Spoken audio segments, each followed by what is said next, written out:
Hey artists, so we're going to paint our Boo door hanger for Halloween, and just gonna jump right in. The first thing we're going to do is squirt our white paint onto our board. We're going to work in sections on our way down, just a few, do some on the top, work it all in.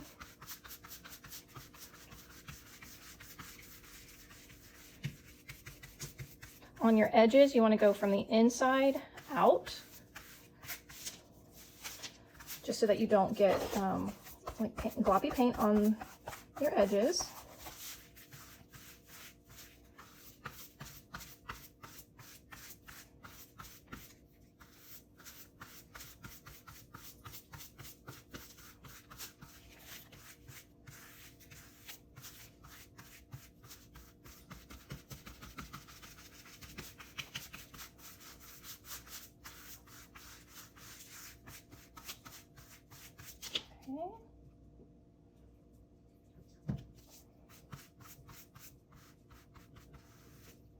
As your paintbrush picks up more paint, as you work through, you'll have to kind of use less paint as you move down your board. So at the beginning, it seems like it takes a whole lot of paint, but as you get towards the end and your brush is kind of saturated, you'll notice that you use less paint.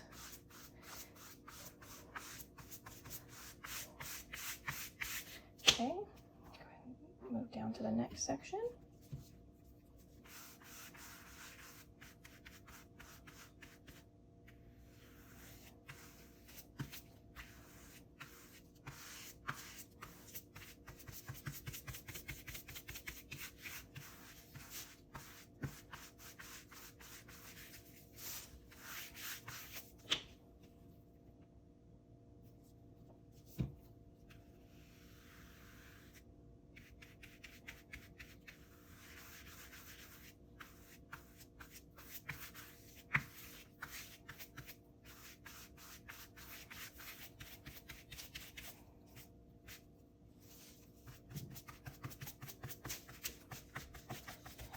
Getting there. We're going to do a technique with black paint while our white paint is wet in our brush. I want to kind of distress, just add a little bit of character to the white paint. I don't want it to just be plain old white paint. So what I'm going to do in just a second, when I've got this all covered, is I'm going to put a little bit of black paint down and kind of dab my brush, just the tips of my brush, into the black paint. And then I'm just going to do some swiping, mainly from the edges to accent the edges, but I'm also going to do it in the body just to, like I said, add a little bit of character, distressing. You could also do that with orange, if you wanted to have some orange. Add some orange around the edges or in the middle. As long as you've got the white paint in your brush, it should keep it kind of tampered, I guess. Is that a good word for that? Where you don't have like bright orange streaked through your piece. So I'm going to use the bag that the supplies came in, and I'm just going to use a little bit of black paint. And I'm going to hold my brush completely vertical and just kind of dip a little bit and then work it in. It should kind of turn gray. I don't want like a thick black line. So let's see how that does. That's good. That's what I'm going for. And so I only did it on one end of my brush. So I'm going to work my way up. And as I do, the white paint that's on this end is also going to help kind of blend those streaks in.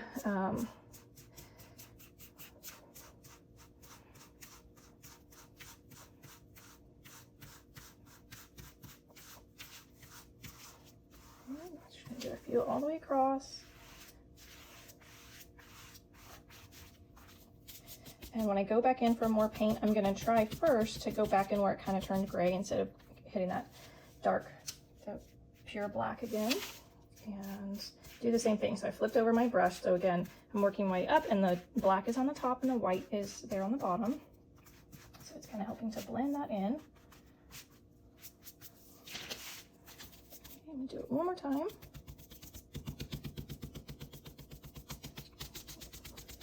Okay,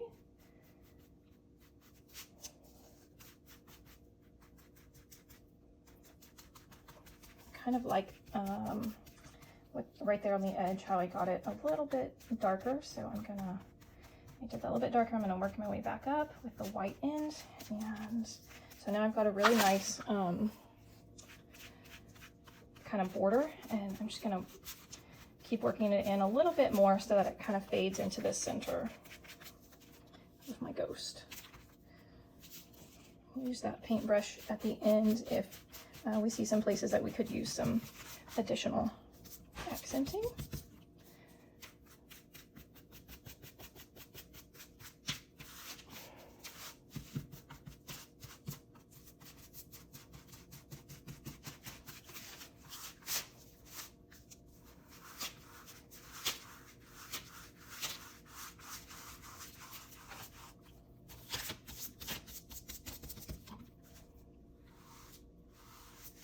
Okay, now where those shiplap lines are, I'm going to work this into my brush, and I'm gonna turn my brush this way and work along those lines. I'm gonna do it once real quick, and then we'll see how it looks, and if we need to work anything in more, we can do that. Just go through and do it once, see how you like it.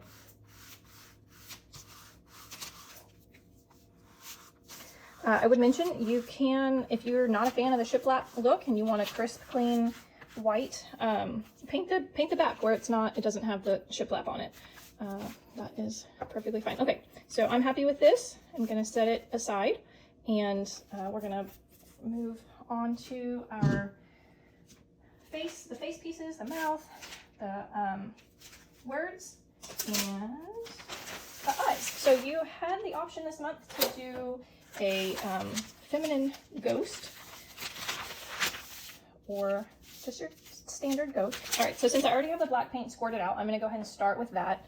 And so your black is going to be the eyes and the mouth. A little bit more. With that large end of your wedge, dip in your black paint, make sure you don't have too much, and you're just gonna dab, dab, dab over all of your pieces.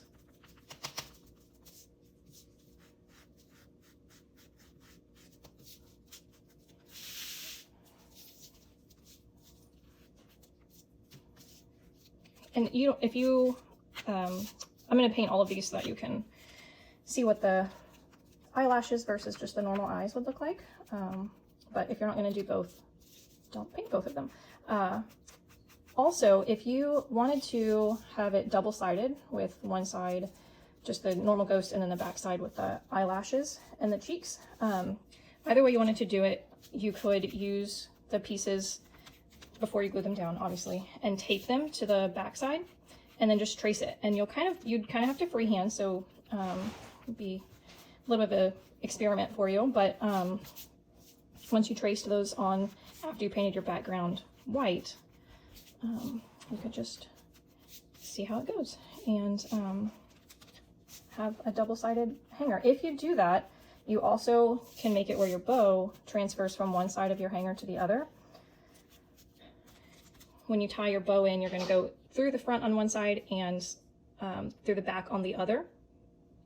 And that way, if you slide your bow to one side, it's going to be, you can have your bow on the front and the back.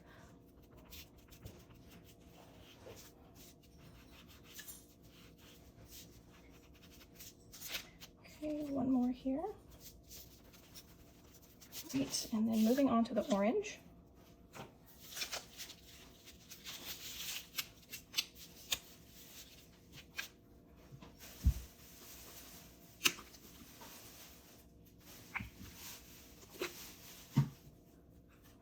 I'm just going to use this flat side here.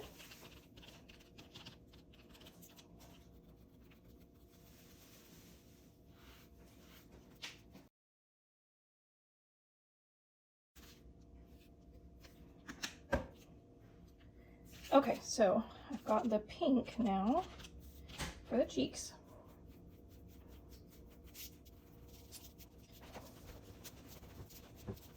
Okay, so now I'm going to add a little bit of just some accenting to, I'm not going to do the eyes. I'm not going to do the eyes. I'm going to do just the boo. So with your blue paintbrush, I'm gonna start with just some black accenting. When you do this with your paintbrush, you want to really work paint into your brush. Okay, and that's gonna make sure that your bristles are nice and groomed.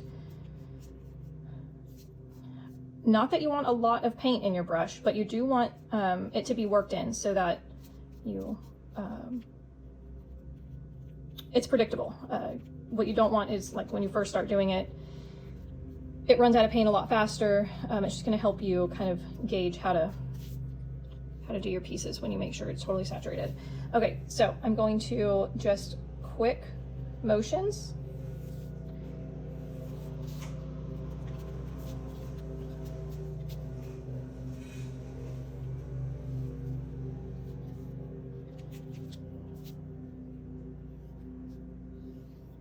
I'm gonna stick to one side and see how I like it.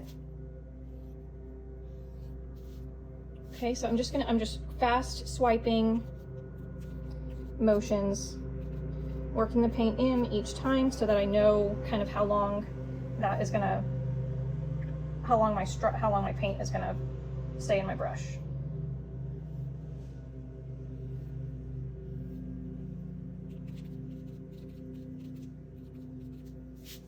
Okay, almost done.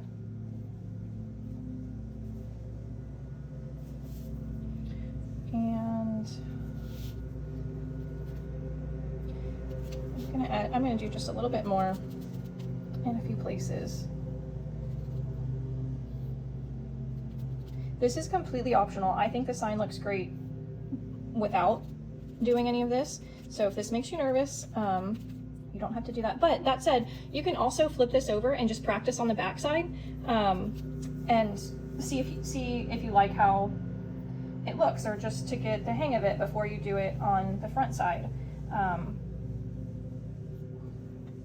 I guess if there's anything that I would stress, it's just try.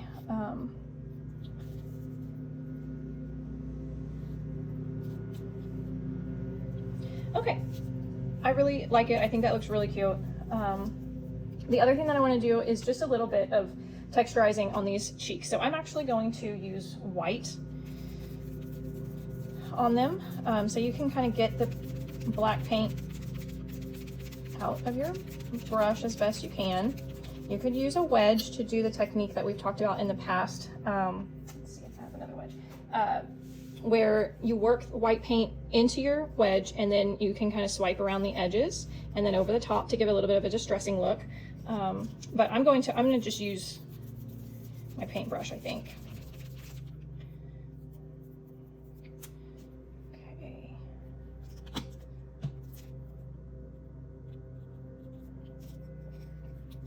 Okay, so similarly, I'm just going to do some swipes.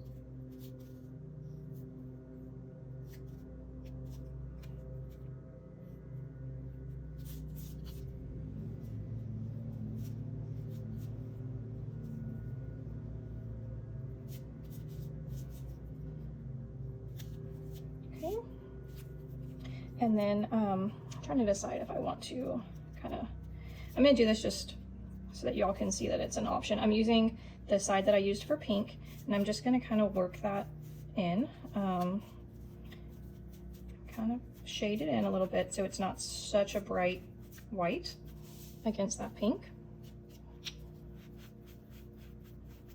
Get a little bit more pink here in my brush, or in my sponge. I really don't want a lot at all.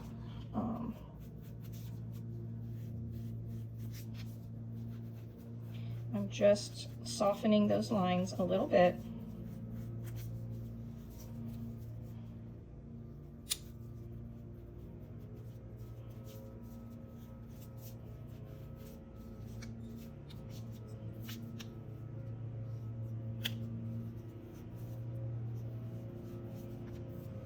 Okay, so that's what you've got. We'll go ahead and let me move all this stuff to the side. We'll assemble it both ways so you can see. If you're watching this before you do it, you can kind of see which way you want to go. I just noticed that I did not really do any distressing down there at the bottom with the black, so I'm working some more black paint into this brush. And just go along the bottom like so.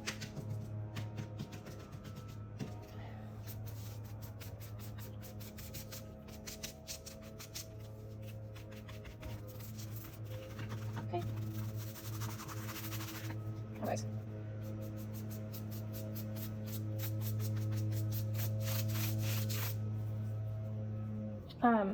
Sorry, the other thing I'll say is, with your little paintbrush, if you wanted to do similar lines around the perimeter like you did on your boo, just work that black paint into your brush, and remember to use those long strokes.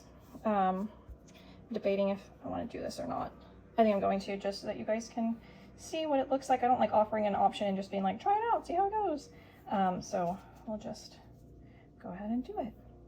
And just gently follow the scored lines. Start up here at the top and just work my way down and around.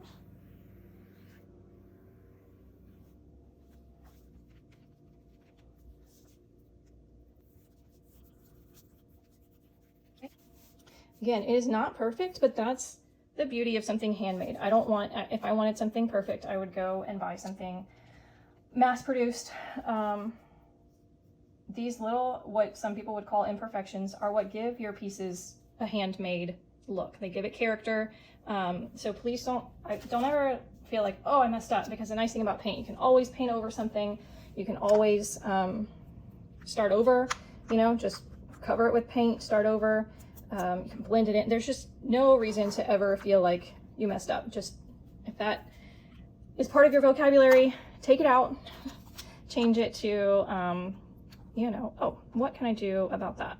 How should I, what are my options here? That sort of thing. Just change from a conclusive statement, I messed up, to what can I do from here? So that is our standard ghost. And then if you wanted to see what she looks like, there she is. And I will take the tongue off for her. And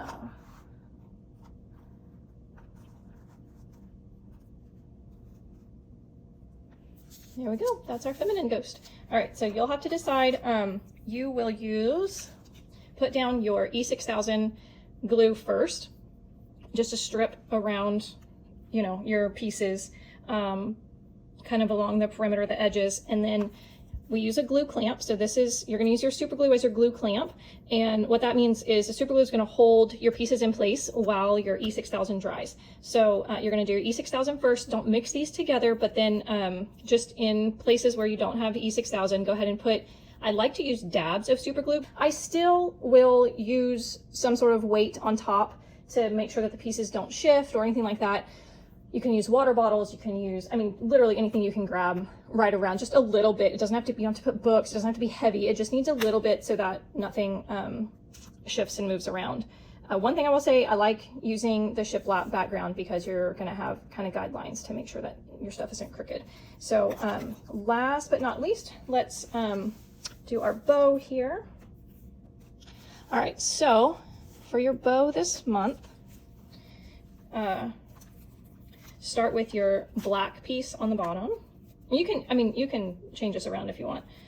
This is just how I'm gonna do it. Then that piece there, this one, and I squirted, I've got some white paint on here, which is so unfortunate. All right, I can get a new one later and replace it. Okay. This one should go on top because it is the smallest, but if you wanted it to not be as obvious, just, you can work it in there, and then when you twist your bow around, you'll see it, it just won't be your top one. All right, so just tie your smaller piece like so.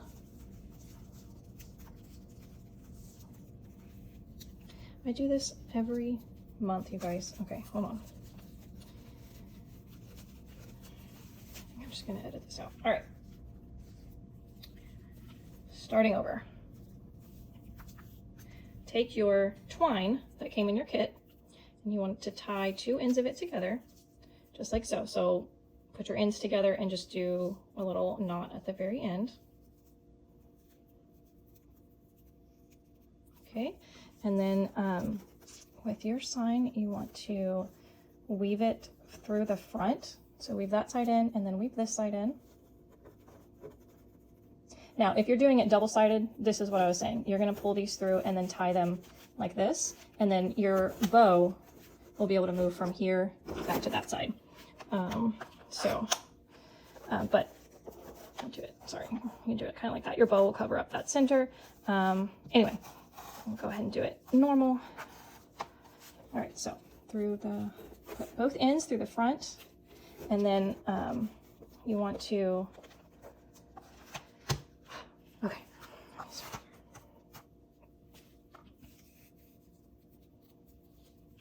Okay. Put one end of your string through the hole and start forming your bow on top of your twine here. Okay. The smaller piece that you're going to tie everything together with is going to go underneath your twine and your bow. So, or your bow pieces. So you can do it kind of like that. And then you're going to tie all this together.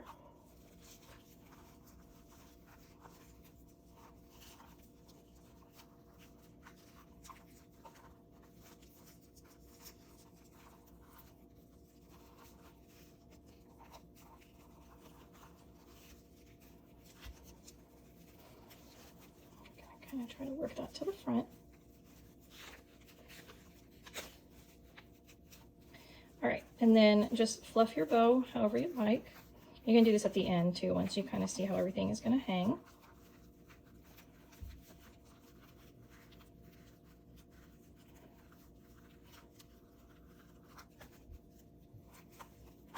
All right, and then so now your bow is attached to your twine. You're going to take this and string it through the back. String it through to the back, so through the front to the back. Tie this into another knot. Okay. Some people like to put a little bit of super glue on this knot. That's why we put this knot in the end so it can't come out. And twine is not generally slippery. So now at this point your bow is on the front, so depending on how far down, some people have door hangers way up at the top that hang down of their door. So if you need it longer, you can do it like that. If you need it shorter, if you're doesn't need to hang down quite that far, then just bring it around the 2 sides and then fluff out your bow.